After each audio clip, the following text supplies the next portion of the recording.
अस्सलाम वालेकुम dear aspirants students. हम जो आपसे सोशल मीडिया में शेयर किया था और वादा किया था कि हम एक क्रैश कोर्स शुरू कर रहे हैं 90 डेज का, जिसमें हम आपको तैयारी करवाएंगे एसएसटी जनरल की पोस्ट जो कि आई हुई है फेडरल पब्लिक सर्विस कमीशन के थ्रू उसकी। तो जो इन्होंने कोर्स की आउटलाइन दी है उसमें एजुकेशन के इन्होंने दिए हैं 11 सब्जेक्ट्स। तो 11 सब्जेक्ट्स को हम इंशाल्लाह इस 90 डेज के क्रैश कोर्स में कवर करेंगे वन बाय वन। सबसे पहले हमने जिसे किया है टारगेट, वो है एजुकेशनल साइकोलॉजी, क्योंकि कोई भी एग्जाम हो इस एरिया से बहुत ज्यादा क्वेश्चन आते हैं। तो हमने तैयारी करनी है, हमने हार्ड वर्क तो करना है लेकिन साथ ही स्मार्ट वर्क। एक एक टॉपिक का कंसेप्ट क्लियर करेंगे और उसके एमसीक्यूज की प्रैक्टिस करेंगे। आज के लिए हमने टॉपिक जो सिलेक्ट किया है वो एजुकेशनल साइकोलॉजी का सबसे बुनियादी टॉपिक है, वो है स्कूल ऑफ थॉट्स। जो एजुकेशनल साइकोलॉजी के स्कूल ऑफ थॉट्स हैं वो कौन कौन से हैं और इन स्कूल ऑफ थॉट्स के अंडर कौन कौन से साइकोलॉजिस्ट ने काम किया, क्या क्या थ्योरीज दी और हर जो स्कूल ऑफ थॉट है उसका क्या कंसेप्ट था। तो आज हम डिस्कस करेंगे ये सब। जी डियर स्टूडेंट्स, एजुकेशनल साइकोलॉजी का आज का हमारा लेक्चर स्टार्ट हुआ चाहता है। तो सबसे पहले हम समझेंगे साइकोलॉजी को। साइकोलॉजी क्या है? ये वर्ड डराइव हुआ है, ग्रीक वर्ड्स हैं दो, एक साइकी जिसके मानी है सोल और दूसरा लगोस जिसके मानी है स्टडी। जब हम इनको करते हैं कंबाइन तो ये बन जाता है स्टडी ऑफ सोल। तो जो अरिस्टोटल और प्लेटो है ना, उन्होंने भी कहा कि साइकोलॉजी स्टडी ऑफ सोल है, यानी कि उन्होंने अप्रूव किया इस कंसेप्ट को। तो सबसे पहले जो कंसेप्ट डेवलप हुआ साइकोलॉजी के बारे में वो यही था कि साइकोलॉजी होती है स्टडी ऑफ सोल। लेकिन एक बात जहन में रखेंगे आप लोग कि साइकोलॉजी, ये दोनों बंदे अरिस्टोटल और प्लेटो ये तो फिलोसफर हैं। सो इनिशियली ये जो साइकोलॉजी है ना, ये पार्ट था किसका? फिलॉसफी का। Initially it was part of philosophy. फिर इसके अंदर आई मॉडिफिकेशंस। क्या मॉडिफिकेशंस आई? शुरू में तो कहा गया कि ये स्टडी ऑफ सोल है, वो तो कह दिया, अरिस्टोटल ने कह दिया, प्लेटो ने कह दिया। लेकिन सेकंड फेज में आए जॉन लूक और वो क्या कहते थे कि साइकोलॉजी क्या है? वो कहते थे कि स्टडी ऑफ माइंड है। 18वीं सेंचुरी के अंदर कंसेप्ट दिया उन्होंने, क्या? टैबुला रासा। टैबुला रासा क्या था कि माइंड एक चिल्ड्रन का होता है ब्लैंक स्लेट की तरह। फिर थर्ड फेज आया, उसमें कहा गया साइकोलॉजी क्या है? ये स्टडी ऑफ कॉन्शियस है, ठीक है, स्टडी ऑफ कॉन्शियस। फिर क्या कंसेप्ट आया जो आजकल चल रहा है? ये कंसेप्ट आया कि साइकोलॉजी है क्या? ये है सिस्टमैटिक स्टडी ऑफ बिहेवियर। ये कंसेप्ट किसने दिया? ये हमने दिया वुडवर्थ ने 1948 में। और इन्होंने फिर कंसेप्ट दिया स्टिमुलस ऑर्गेनिज्म रिस्पांस बॉन्ड का, और ये बिहेवियरिस्ट थे। तो बिहेवियरिस्ट ही तो जोर देगा ना कि स्टडी ऑफ बिहेवियर है साइकोलॉजी। ओके, एजुकेशन के कुछ एरियाज, किस एजुकेशन के? ये हैं एजुकेशनल साइकोलॉजी के एरियाज। एजुकेशनल साइकोलॉजी के एरियाज हैं जी। कौन कौन से एरियाज हैं? 3 एरियाज बनते हैं एजुकेशनल साइकोलॉजी के। पहला एरिया है लर्नर, जिसने नॉलेज लेना है। दूसरा एरिया है लर्निंग प्रोसेस, जो पूरा अमल चल रहा होता है लर्निंग का, वो। और तीसरा है हमारे पास लर्निंग सिचुएशन, तो वो इन्वायरमेंट, वो सिचुएशन जिसके अंदर लर्नर नॉलेज ले रहा है और लर्निंग का प्रोसेस हो रहा है। तो इन तीनों को मिला के बड़े इंपॉर्टेंट है और अक्सर ये क्वेश्चन पेपर में आया हुआ होता है। तो लर्नर, लर्निंग प्रोसेस और लर्निंग सिचुएशन। एजुकेशनल साइकोलॉजी के अब हम करेंगे schools of psychology. There are 8 हैं स्कूल ऑफ साइकोलॉजी। सबसे पहले कौन? जो कहते थे कि स्ट्रक्चर, माइंड के अंदर जो स्ट्रक्चर है वो ही तो सारा काम कर रहा है। Structuralism, study of mind and its structure. Structuralism वालों का फोकस क्या था? Study of mind and its structure. इसका फादर कौन है? वो है विलियम वुंडर्ट। इन्होंने सबसे पहले लैब बनाई। लैब कहाँ बनाई? लिप्सिक शहर में 1879 में लैब बनाई। और इस लैब के अंदर किए एक्सपेरिमेंट, तो इन्होंने साइकोलॉजी को एक बना दिया साइंस। एक्सपेरिमेंट कर रहे हैं इसीलिए तो हम इन्हें क्या कहते हैं? Father of experimental psychology. इन्होंने एक्सपेरिमेंट करने के लिए जो मेथड यूज किया लैब्स के अंदर वो कहलाता है इंट्रोस्पेक्शन मेथड। Introspection method.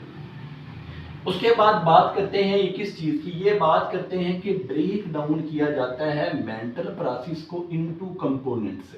तो जो मेंटल स्ट्रक्चर है वो क्या करता है, उसकी हम स्टडी करते हैं, वही तो मेंटल प्रोसेस को ब्रेक डाउन कर रहा है कंपोनेंट्स के अंदर। Structure of mind shapes personality. किसी भी बंदे की पर्सनैलिटी बनाने के लिए किसका मेन रोल है, माइंड के स्ट्रक्चर का। माइंड का स्ट्रक्चर करता है काम, जिसकी वजह से पर्सनैलिटी होती है shape. Inbuilt structure for stimuli. कोई भी आपके इन्वायरमेंट के अंदर इनबिल्ट स्ट्रक्चर है आपके माइंड के अंदर। इन्वायरमेंट में जो भी आप देख रहे हैं तो वो स्ट्रक्चर क्या कर रहा है, वो उस स्टिमुलाई के अगेंस्ट रिस्पांस दे रहा है। तो इनबिल्ट स्ट्रक्चर होता है हर स्टिमुलाई के लिए, वो इनबिल्ट स्ट्रक्चर क्या करता है, वो देता है रिस्पांस। तो ये थे हमारे पास स्ट्रक्चरलिज्म वाले। अब हम आते हैं सेकंड स्कूल ऑफ थॉट, जो बात करते हैं फंक्शन की। फंक्शन, ब्रेन का फंक्शन। अब स्ट्रक्चर क्या है, स्ट्रक्चर समझ लें ऐसे है जैसे ये एक डब्बा कोई स्ट्रक्चर है। तो स्ट्रक्चरलिज्म वाले कहते थे कि ये स्ट्रक्चर पर्सनालिटी शेप कर रहा है। तो फंक्शनलिज्म में विलियम जेम्स जो इन्फ्लुएंस था डार्विन की थ्योरी से, और उसने क्या लिखी, प्रिंसिपल ऑफ साइकोलॉजी 1890 में। Function of mind is important than structure. वो कहता है कि उसका स्ट्रक्चर जैसा हो उसका फंक्शन इंपॉर्टेंट है। और जो आपका कॉन्शियस है, आपका माइंड का स्ट्रक्चर उसे ब्रेक नहीं कर सकता। तो ये बात करते थे माइंड के फंक्शन की, कि माइंड का फंक्शन है जो पर्सनैलिटी को शेप करता है, ना कि माइंड का जो स्ट्रक्चर है वो पर्सनैलिटी को शेप करेगा। अब तीसरे स्कूल ऑफ थॉट की तरफ चलते हैं, वेरी इंपॉर्टेंट, बहुत ज्यादा क्वेश्चन आते हैं इससे। बिहेवियरिज्म, जेबी वाटसन। जेबी वाटसन ने आर्टिकल लिखा बिहेवियरिस्ट मैनिफेस्टो। कब लिखा, 1913 में। 12 में कंसेप्ट दिया, 1913 में आर्टिकल लिख दिया। और ये इन्फ्लुएंस्ड किससे था, पेवलो से। क्लासिकल कंडीशनिंग, उसने कहा कंडीशनिंग हो सकती है। बिहेवियरिस्ट यही तो कहते हैं कि बिहेवियर की कंडीशनिंग। आप कंडीशनिंग क्या है, ट्रेनिंग। आप ट्रेनिंग दे के बिहेवियर को तब्दील कर सकते हैं। Focus on observable behaviour. तो जो ये स्कूल ऑफ थॉट है इसका सारा फोकस किसके ऊपर है, ऑब्जर्वेबल बिहेवियर के ऊपर फोकस है। अब चलते हैं हम चौथे स्कूल ऑफ थॉट की तरफ, वो है गेस्टाल्ट। गेस्टाल्ट का फादर किसको माना जाता है, मैक्स वर्दिमर को माना जाता है। लेकिन इसके साथ और भी लोग हैं, कर्ट लीवन, कुफ्का, कोलर। कोलर ने जो दी है ना लर्निंग बाय इनसाइट, उसका बड़ा मेन रोल है गेस्टाल्ट की इस थ्योरी में, इस कंसेप्ट में, इस स्कूल ऑफ थॉट में। गेस्टाल्ट का जर्मन वर्ड है, मीनिंग क्या होता है, whole. Study of whole behaviour which is different from part. अगर आप बिहेवियर के छोटे छोटे पार्ट्स को स्टडी करोगे तो वो डिफरेंट रिजल्ट देगा, और होल बिहेवियर को आप करेंगे स्टडी तो वो डिफरेंट रिजल्ट देगा। तो लर्निंग बाय इनसाइट, इसके अंदर इसने एक चिंपैंजी पे एक्सपेरिमेंट किए थे कोहलर ने। नाम क्या था उस चिंपैंजी का, उसका नाम था सुल्तान। चौथा स्कूल ऑफ थॉट था गेस्टाल्ट। अब हम चलते हैं पांचवें स्कूल ऑफ थॉट की तरफ, वो है ह्यूमनिज्म या ह्यूमनिस्टिक साइकोलॉजी। इससे पहले एक इंपॉर्टेंट जो चीज है वो है फोर्सेस ऑफ साइकोलॉजी। 3 फोर्सेस हैं बुनियादी साइकोलॉजी की, पहली बिहेवियरिज्म, दूसरी साइको एनालिसिस और तीसरी ह्यूमनिज्म। बड़ा इंपॉर्टेंट क्वेश्चन है, बुनियादी basic forces, what are the basic forces of psychology, behaviourism, psychoanalysis और ह्यूमनिज्म। अब हम वापस चलते हैं, जो हमारा टॉपिक कैरी ऑन उसी को करते हैं। नंबर 5 पे था ह्यूमनिज्म, ह्यूमनिस्टिक साइकोलॉजी। 2 बंदे हैं बुनियादी तौर पे, किसने दी, मैस्लो ने दी, इब्राहम मैस्लो, इन्होंने दी। और इनकी थ्योरी बड़ी फेमस है, हायरार्की ऑफ नीड, पढ़ेंगे इंशाल्लाह आगे हम चल के। कार्ल रॉजर, उन्होंने भी दी थ्योरी, उन्होंने दी क्लाइंट सेंटर्ड थ्योरी, बल्कि क्लाइंट सेंटर्ड थेरापी। थेरापी ये इन्होंने दे दी और ये इन्होंने दे दी। अब ये क्या कहते हैं, ये कहते हैं आपने बात की माइंड के फंक्शन की, आपने बात की माइंड के स्ट्रक्चर की, आपने बात की ह्यूमन बिहेवियर की, इंसान कहाँ गया, इंसान की फ्री विल है, इंसान खुद शेप करता है अपने बिहेवियर को, अपने अंदर चेंज लाता है according to its environment, his environment. Okay, आगे हमारे पास स्कूल ऑफ थॉट आ गया साइको एनालिसिस। साइको एनालिसिस का फादर किसको मानते हैं? फ्राइड को। फ्राइड क्या कहते हैं? फ्राइड साहब कहते हैं जो हमारे ड्रीम्स हैं वो रिफ्लेक्शन है हमारे अनकॉन्शियस की। उन्होंने एक बुक लिखी, बहुत अहम सवाल है, इंटरप्रिटेशन ऑफ ड्रीम्स। 1899 में ये बुक लिखी है। किसने? सिगमंड फ्राइड ने लिखी है। और क्या कहते हैं? वो कहते हैं हमारा कॉन्शियस, हमारा सबकॉन्शियस, हमारा अनकॉन्शियस वो यूज होता है प्रॉब्लम्स को रिजॉल्व करने के लिए। आगे स्कूल ऑफ थॉट है transpersonal, beyond the personal. Beyond the personal क्या है? कि जो हमारी माइंड और बॉडी का रिलेशन है ये बियॉन्ड द पर्सनल है। और दो बंदे जिन्होंने ये वाला स्कूल ऑफ थॉट इंट्रोड्यूस कराया, कार्ल जंग और एडलर। कार्ल जंग और एडलर ने कराया इंट्रोड्यूस। नेक्स्ट हम चलते हैं कोग्निटिविज्म। अब ये जो कोग्निटिविज्म है, कोग्निटिव साइकोलॉजी की बुनियाद पियाजे ने क्या कमाल की कोग्निटिव डेवलपमेंट की थ्योरी दी है। अल्सर नसीर को फादर माना जाता है इसका, अल्सर नसीर को। अब ये क्या कहता है कि इंसान की जो थिंकिंग है, इंसान की जो मेमोरी है, जो परसेप्शन है, इसको चेंज किया जा सकता है किसमें? उसके अंदर क्रिएटिविटी और इंसाइट लाने में। ये बात करते हैं कौन? कोग्निटिविज्म वाले बात करते हैं जी। अब हम कुछ इंपॉर्टेंट डेफिनेशंस करेंगे, वो डेफिनेशंस जो एग्जामिनेशन पॉइंट ऑफ व्यू से बहुत इंपॉर्टेंट है। सबसे पहले एजुकेशनल साइकोलॉजी की। तो एजुकेशनल साइकोलॉजी पे थॉर्नडाइक का बड़ा काम है। Educational psychology is a guidance या guiding process for all over development. किसी भी स्टूडेंट की ऑल ओवर डेवलपमेंट के लिए जो गाइडिंग प्रोसेस है वो है educational psychology.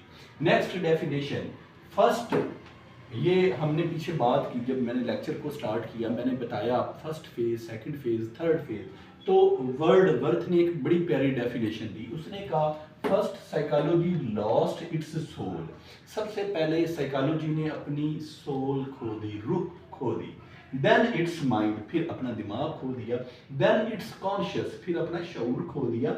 It still has behaviour of sort, it still has behaviour of sort. तो अब उसके पास एक चीज रह गई है, वो है रवैया, बिहेवियर। तो अब क्या है? स्टडी है बिहेवियर की साइकोलॉजी। तो इस एक डेफिनेशन में उसने पूरी हिस्ट्री खोल के रख दी कि साइकोलॉजी की हिस्ट्री क्या है। कि पहले स्टडी ऑफ सोल थी, फिर वो बनी स्टडी ऑफ माइंड, फिर स्टडी ऑफ कॉन्शियस, नाउ अब वो है स्टडी ऑफ बिहेवियर। 1926 में एक बड़ी प्यारी बात कही थी वाटसन ने, जेबी वाटसन, जिसे हम फादर मानते थे बिहेवियरिज्म का।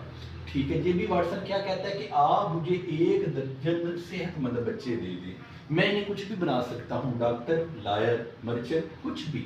हत्ता कि मैं उन्हें भिखारी बना सकता हूँ, बेशक वो जैसे भी ख़ानदान से, किसी अमीर कबीर पढ़ी लिखी फैमिली से हैं या किसी अनपढ़ फैमिली से हैं। इसका मतलब है कि कंडीशनिंग करके, ट्रेनिंग दे के रवैये में तब्दीली लाई जा सकती है। बिहेवियरिस्ट था ना, तो कहता था कि बिहेवियर तो हम जो इन्वायरमेंट देंगे, जिस किस्म की कंडीशनिंग करेंगे, वैसा ही बिहेवियर डेवलप कर लेंगे। तो डियर स्टूडेंट्स, ये था हमारा आज का लेक्चर एजुकेशनल साइकोलॉजी का, जिसके अंदर हमने पढ़े आर्ट्स, स्कूल ऑफ थॉट्स और बेसिक साइकोलॉजी का कुछ कंसेप्ट लिया और कुछ इंपॉर्टेंट डेफिनेशंस की। मैं उम्मीद करता हूँ कि वो बच्चे जिन्होंने पूरी तवज्जो दी होगी वो इन चीज़ों को समझ भी गए होंगे और इंशाल्लाह उन्हें ये ऑटोमेटिकली याद भी हो गई होंगी और उनकी मेमोरी में रिटेन भी रहेंगी लंबे अरसे के लिए। तो आज हमने बेसिक कंसेप्ट लिया कि कौन कौन से स्कूल ऑफ थॉट हैं।